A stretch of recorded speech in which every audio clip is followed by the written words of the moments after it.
All right, back to Washington now, where President Obama is renewing calls for comprehensive immigration reform. He came out and started talking about immigration again. He says that the United States really should not deal with this issue, he believes, in a piecemeal manner. The president says states like Georgia and Arizona, which have taken it into their own hands, have, they've made it basically being in the country illegal, and they've made it a crime in their states with their own legislation they passed. He says they shouldn't have done that, should not have passed their own immigration laws. It needs to be a federal issue, and that raises the question, so what is being done about it? Chris Plante joins me now. He's the host of The Chris Plante Show. And Christopher Hahn, former aide to Senator Chuck Schumer and Democratic strategist. Gentlemen, thank you for being here. Good to have you. Chris, let me start with you. It seems to be a bit at odds. The president saying this has to be a comprehensive federal program, and yet it appears that that's not happening. Well, yeah, that's right. The states are being forced to act because the federal government's fecklessness on this issue and the paralysis on this issue. And it didn't begin, in all fairness, with the Obama administration, but the Obama administration certainly has continued with the fecklessness, and there is no coherent, cohesive policy. The Obama administration has pulled back away from the border, reduced enforcement along the border, done away with this multi-billion-dollar virtual fence. They've come up with sort of new phony deportation numbers that are supposed to appease us all.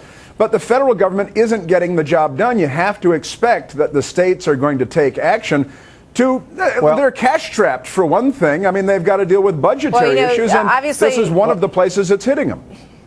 Well, Chris, the administration says that, that they have, in fact, been on top of it, and that the situation along the border, in their mind, as we know, it's been talked about a lot. Janet Napolitano says it's better than ever. Christopher, I assume you would agree with that. Yeah, well, I mean, there are more boots on the ground and more electronic devices patrolling the border than ever before, and more money being spent than ever before. That said, Article 1, Section 8 of the United States Constitution expressly grants this power exclusively to the federal government. It's one of the reasons why we have a federal government, so that we have uniform immigration and naturalization laws. The Supreme Court has upheld this time and time again, and all the states are doing are wasting their dollars in putting this stuff out there.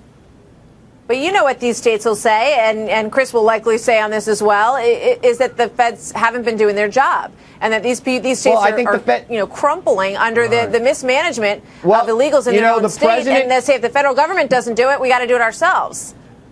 You know, Martha, the president is right to bring together some people, and both Republicans and Democrats, to come up with a comprehensive plan for immigration reform in this policy. We can't keep demagoguing on it. We can't keep saying we need more and more enforcement. We do need to enforce our borders. I agree with that. But we need to have a policy that deals with the fact that there is a market for immigrants in this country, which is why people come here. It's why my grandparents came here. It's why Chris's great-grandparents came here. They came legally, though, I assume. That we're talking about legal immigration in those cases. Wait, let me give Chris a chance to get in on this. So hold on, Christopher. We'll be right back to you.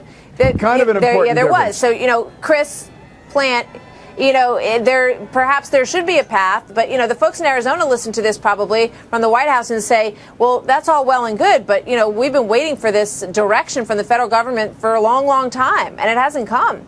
Yeah, and it hasn't come, and it's been decades in the making. I mean, this is a catastrophe that both parties share the blame for, but this administration is now in power, and the reality is, Chris talked about the states spending money frivolously. They're spending money frivolously in the school system, in the court system, in the jail system, in the hospitals, on people that are not here illegally. And listen, Chris, the first victims of criminal illegal aliens and of all of the problems that are associated with are other immigrants who are here legally. They fall victim to the illegal alien criminal element and all of that. And look, we've got a situation here in Washington, D.C. where a local county in Virginia, Prince William County, cracked down on their own because the federal government wasn't doing its job. They've saved money in the process. Violent crime has dropped through the floor in all of the major and significant areas, while another county in Maryland, a very open-minded county, Montgomery County, has rolled out the welcome mat. Their costs have gone up. Their crime rates have gone up. The burden on the schools, the court system.